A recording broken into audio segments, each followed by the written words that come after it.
Good morning. I'm Gary Mattson with Mattson Financial Services. With me is Taylor Stewart. Good morning. We are both fiduciaries, Series 65 licensed. We just want to welcome you to our event this morning talking about the Trump versus Biden post-presidential debate webinar. And again, we're with Mattson Financial Services. We want you to know this is strictly an entertainment value. We're going to give you general overview advice. And with that, you should check with a CPA, your financial advisor, or attorney before acting on any information. And again, we're helping individuals, family, and business owners with their retirement journey. So that's what this is about. So in recent decades, election years have tended to be more volatile. 2020 obviously has taken things to a new level. We've got virus concerns. We've got pretty staunch political differences on both sides of the aisle. So we're excited to dig into this topic and kind of go over some of that stuff with you guys here. Yeah, some people have already started questioning because again, it's very emotional what's going on. And we have a question out there. Why should I not move 100% of my money to cash? That came in from Jim. And again, understand that whether it's an election year or non-election year, or what's going on out there, you're invested for the long haul. And again, that's not for 30 days or even 3 months, 4 months, 6 months. You're in it for the next 10, 15, 20 years. So you really want to look at the broad picture. And we're going to address this a little bit more completely of why you want to stay invested. Now, which candidate is actually better for the economy? The truth is there are many factors to consider before you actually make a decision. And then we have another question from Lori. Should I wait or pay capital gains now? And that's a great question. One of the things we look at underneath the Biden administration is going to the maximum highest capital gain rates right now of 20% to potentially 40%. I think you're going to see that between the announcement of the winner of the election and the end of the year, that they're going to make some recommendations out there that you want to take the capital gains this year if we do have a Biden win. And again, that's because you're going to say tax savings. But again, this varies from individual to individual. You might even have zero capital gains depending upon your scenarios. So once again, you really want to sit down with a financial advisor and your tax professional to answer those questions. Lee got out there and said already, should I do an IRA to Roth IRA conversion? And again, we suggest you, again, do the math, but always, anytime you can take money from a taxable position and put it into a non-taxable position and pay the least amount of taxes now is a great idea, because that Roth IRA, you'll never tax again. So let's talk about party control and average returns. You know, since 1933, the combined party control that enjoyed the highest return, the Democratic president with a Democratic Senate and Republican House of Representatives. The average returns were 13.6% per year, and our 1920 combination right now of a Republican president, Senate, and a Democratic House averages 10.8%. Now, I know this may shock a lot of you, but again, you're going to see that the numbers are talking about the average returns. That's not including any tax deferrals or tax deductions. So let's take a look at the first 2 years versus the second 2 years of a presidential cycle. So why do we see this stark difference between the first and second year versus the third and fourth year? Maybe it's just some investor uncertainty, waiting to see what the president will do in the next 2 years. There's always a lot of talk on the campaign trail, but how much are they actually going to get done? So that could be it, just a little bit of uncertainty in the marketplace. Let's see what this guy's all about before we make decisions. Or more stimulus. Maybe, after the second year, that president's trying to stimulate the economy. Obviously that's the case right now for different reasons with COVID. But maybe that's another reason that we see that the second half of that first term being more growth oriented, and maybe it's midterm elections impact as well. But it is also impossible to know if it's the chicken or the egg. We'll see how this year wraps up and what the next administration brings in the next 4 years, and hopefully that means a lot of growth for all of us here. And the truth is, over time, the markets have tended to go up. Longevity in the market is a good thing. So once again, that's what we're talking about, is maintaining yourselves in the marketplace. We've got another question from Steve. I'm close to retirement. This is the only money I have. What are you doing to protect my investments? And Steve, again, you've been a long-term client of ours. Thank you very much. But as you know, we divide assets into different classes. We have different investment buckets, and in those buckets have different strategies. So we have money that's guaranteed that you can't lose. Then we have your income bucket, and then we have your risk bucket or your lifestyle bucket. Even in the risk bucket, we have multiple diversified assets. So when the market moves, not all those assets go down altogether. Now, will volatility be something we're going to see? Absolutely. And I believe, potentially maybe Taylor does too, that we're actually seeing more volatility in the future, not less. So understand that's a part of our new life, because we're a worldwide economy now, and things that affect different regions affect us. So you're going to see more volatility, but understand we're still in it for the long haul. So let's take a look at the past and just what history has told us. So this chart here represents, the growth of the S&P 500 index from 1923 to 2018. And as you can see, regardless of the party affiliation of the president, stocks historically have tended to go up. And this next chart that we're going to take a look at is really interesting here. So this is called the odds of being positive. You can see here, these are the returns again from 1926 all the way up to 2019. And on the left side, you can see years where we had negative or down markets, only 3 years that lost greater than 30%. And on the right side, you can see these positive market returns over those years, 20 years that have gained 30+%. So the odds that the market is going to be positive are in your favor. But again, that doesn't mean we're going to invest just based on what this chart tells us. We need to make sure that we have a proper plan and diversified assets to make sure that we have a successful retirement plan moving forward. 30% last year. So the question really is, does the stock market predict the winner? When the market's been up 3 months before the election, the incumbent party has won, again, 19 out of 22 times. The exceptions, of course, have been in 1956 with Dwight Eisenhower. The S&P fell 3.2% just before the election. 1968, when we had Richard Nixon beat Hubert Humphrey. And again, the S&P rose 6% before the election. And in 1980, the Ronald Reagan beat incumbent Jimmy Carter. The S&P rose 6.9% before the election. And what's going to be in the future? We'll see what's going to happen. Now, if you ask me, am I afraid of a Trump win or am I afraid of a Biden win? The answer is no. And again, the biggest thing we're talking about is the change in taxes. Now, remember, taxes are going to sunset underneath the Trump administration in 2025, and we'll be talking more about that shortly. All bonus for us. So potential ongoing volatility. What could lead to ongoing volatility besides just the presidential election? The potential of challenge election results. That's going to be a huge one. I think a lot of people that we've spoken to are nervous. Are we actually going to know who's in office on November 3rd when the polls are closed? And more people are leaning towards that. Likely not. It might take a couple weeks.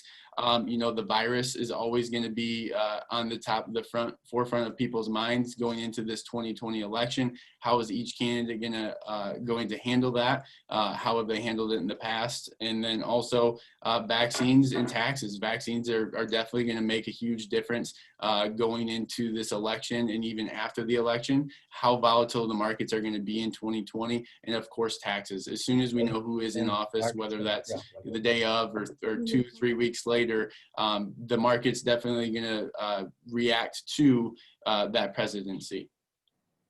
So what can you do? Avoid emotional decisions. So make sure you're sitting down with your financial advisor. If you don't have one, sit down with a fiduciary financial advisor and come up with a plan, and make sure that we're diversifying assets in investing for a set purpose. We want to make sure that we're investing for a goal, knowing that this short-term volatility isn't going to harm our long-term financial plan. And number two, revisit your risk tolerance. 2020, we've heard it numerous times with clients, has kind of changed their outlook on their risk tolerance and what they can stomach. So revisit that. Go to mattsonscore.com or go to our website, mattsonfinancial.com, and get that risk analysis and make contact with us, and we'll let you know what that means and what changes we should be making to your overall retirement plan. Now, also what you can do is that you can really look at your timeline and where you're at now, as well as making sure that you have assets in a position that can give you income no matter what the markets do. If the market's up, that's really good. Take some of those gains, put them on the sideline, take it as income in the future, or put them in a position that they still have some growth, but you can invest in the market when it goes down. Secondly is making sure you have all the assets you need to put in a position so you're taking care of those items that you want to do, whether it's travel, those type of things. One more thing, we have a question from Darlene. Should I take a lump sum payout option for my pension? And we've seen a lot of people come up with pensions recently, calling us, asking us, saying, should I take the buyout? Should I take the pension? And it's really a numbers game. It's the math. Does the math work taking that lump sum? The answer is, we don't know. The answer is you really need to do the math. Should you take that and invest that, or should you take the monthly amount? It really comes down to math calculation that you should do to make sure you have all the bases covered to look at it. So if you have any questions on that, of course, you can go to our website and ask, say, I want a pension optimization report done. We can run that for you and show you the different choices. And another big portion with that pension is the lump sum option, but also just the normal payout options. Do you have a joint survivor benefit or 75 or 50% joint survivor benefits?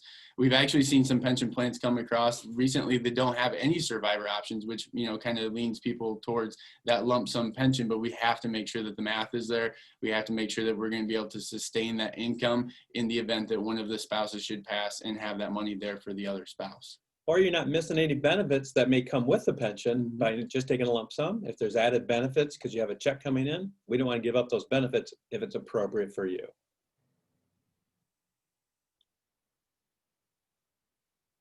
So what should you do? Consider a tax strategy. What we're looking at here is making sure that you're doing the optimization from the point of view of where you're at. You know, if you're looking at having huge capital gains on the sale of a property, you know, they're talking about getting rid of the free step-up value in properties or other assets that you may be holding. You really want to sit down, and if, again, we have a change in the presidency, doesn't mean that all of this changes. Because remember, it has to go through a confirmation of any presidential plan with Congress and the Senate. Now, if we have a completely blue win all the way through, the Democrats are going to be like the Republicans in the first 2 years of Trump's administration, kind of free rein to do what they want to. However, if you remember during the Trump administration, there was a lot of reins pulled back on what Trump wanted to try and do in the first 2 years. And then they came around and started supporting that. So once again, when we have that on the Biden side, you know, we don't know. But again, that's something that we do know. Taxes are going to go up, and want to make sure you're paying the least amount of tax that's right for you. So having that addressed, doing the math, should you do it this year or next year, will be a great consideration. And you might even see the pullback in the market. If we see a lot of harvesting of capital gains happening between the end of the election and the end of the year, you're going to see it draw down the market. But once again, that will not be long term. Since those assets have to wait at least 30 days to be invested in the same type of asset or same asset class, if you would, being like a stock, particular stock, that means we have to wait for those assets to mature or season out before we can get them back in the market. So those assets could stay on the sideline for 30, 45, maybe even 60 days. So that drawdown may take place, and it's not going to be a long-term position because we get the markets over time. You got to wait till it matures. Rewards. Yeah, and regardless if it's a blue wave or red wave, or we don't have a wave, you know, we kind of have the same political stance in Washington that we have right now. Washington has a pretty good record of moving at a snail's pace regardless of who's in office. So it's important that we don't panic and we look at things and make sure that we're planning strategically for our future. And we have a question from Dan. Should I look at paying off debt now because of future tax? And the answer is, if you pay off that debt, take the money out, and it's a qualified or a non-qualified, you have a lot of capital gains, it's the math. How much tax are you going to pay and how much debt you have? And again, if you're entering new tax zones 2-3 steps up, maybe not a good idea. But once again, looking at taking advantage of that comes to the math. So here's a few ideas that we can use to counteract market volatility. Fixed index annuities. A lot of our clients out there, have those fixed index annuities, and there's a great place for them in a retirement plan, knowing that that growth, isn't, or your overall principal isn't going to be affected by a downturn in the market, just the potential gains, but locking in those gains year after year, so we don't see that those decreases in the market again affecting. And another thing, structured note. There's a great product that we've been utilizing out there that's linked to the major indexes with a cap and a buffer. We've got 15% to the upside participation and a 15% buffer to the downside. So if we see some volatility within the next 18 months to the downside, you're not participating in any of that loss until we've surpassed that 15% negativity. And again, to the upside, it is capped at 15%. They change every 2 weeks. Those structured notes do. But again, if we can protect the downside and still get 15-16% returns 12-18 months, we'd be pretty happy investors, especially with the uncertainty in the market. And it could be a part of your overall retirement strategy. Yeah, understand that when we talk about the fixed index annuities, life insurance, or the structured notes, those products, each one of them changes depending upon the offering time. So once again, you want to make sure they're matching up what you're trying to do, your plan. Again, don't just run off and do something. Make sure it's part of your plan, and how you access those dollars in the future, or what you can do those dollars in the future, is very important to make sure they're right for you. And when it comes to annuities, there can be a lot of bad press out there, and that's why it's so important. There's a great place in some retirement plans for them, but that's why it's so important that you sit down with a fiduciary advisor that is doing what's in your best interest, not just trying to sell you a product. So a few ideas to counteract the market. Fixed indexed annuities, they provide potential growth, protection market downside, lifetime income stream. That's always a good idea, just to have that set up. My mom at 96 years old still think that's the best investment ever. And of course, they're linking to markets. Now, you don't get 100% of the upside, but you get a potential participation net up with no downside risk. Life insurance generally provides a tax-free death benefit for beneficiaries. And with the CARES Act, that's coming back into be a favorable position that people want to buy a life insurance policy to pass on maximum assets for pennies on the dollars, and typically requires a health and financial underwriting. So you have to look at that and make sure that you're eligible for that. And then the last one, like Taylor is talking about, the structured notes. Again, they utilize structured notes to create upside participation with a predetermined level of downside protection against market volatile markets. Again, like we had talked about, the most recent offering being 15% to a cap, 15% buffer. There may be a place in your financial plan for that, but again, sit down with that fiduciary advisor, give us a call at the office, and we'll review that to make sure that that's an appropriate product for you. And the same goes with the fixed index annuities and the life insurance as well. We need to make sure that it's not going to be a detriment to your plan, that it's going to benefit you in the long run, not just today, the next 10, 20, 30 years into retirement. And again, investors are offered the opportunity to take advantage of growth up to a predetermined return cap, but with a defined level or buffer against market losses. I kind of already covered that, but just want to make sure we discuss that. And remember that no matter who wins, they're in the office for 4 more years if it's a Trump win, or a Biden win would be for up to 8 years. And as we talked about, the Democrats has higher overall returns on an 8-year market, where the Republicans lag a little bit.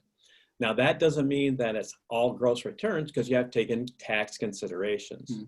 So let's make sure that your questions are answered. You're getting the information you want. Laurel's here moderating this one right now, the questions that you have. And of course, you can go onto our calendar link and also get into what we talk about, having a appointment to look at things right for you. And then we have from Steve here a new question. Can we assume that they're always looking at these options for our funds so we don't have to worry about it? One thing for our clients is that we're actively looking at new tax structures, looking at those tax steps and what level they are, and looking at each and every client's situation every year to make sure not only are we looking for tax abatement or tax savings, but we're also looking for the best position for your assets. Taylor will tell you, I'll tell you, as fiduciaries, and Gerald also, Laurel, all of us here, we have no favorites when it comes to investing. Our favorite is you, making sure you make money no matter what's the best investment out there. So our loyalty as fiduciaries and as a family firm is make sure you have success, no matter who's in the White House or what's going on out there. Taking advantage of that is our #1 goal for you. So again, this is just our disclosure. This is purely for informational purposes. We don't want anybody to rush out and make any decisions based on stuff they heard today. Make sure you sit down with your advisor. If you don't have one, feel free to give us a call. We'd love to sit down and go over an overall plan with you and make sure that you're working with a fiduciary advisor. We can't stress that enough. And #1, make sure you vote. I don't care which way you do it, but make sure you vote. And again, call us at 800-536-8907. We'll happily sit down with you and answer any questions, whether it's about your risk tolerance, your investments, your diversification, tax strategies, or even wealth planning and pass it on to the next generation. We would love to sit down with you, answer your questions, and so you can have a stress-free retirement.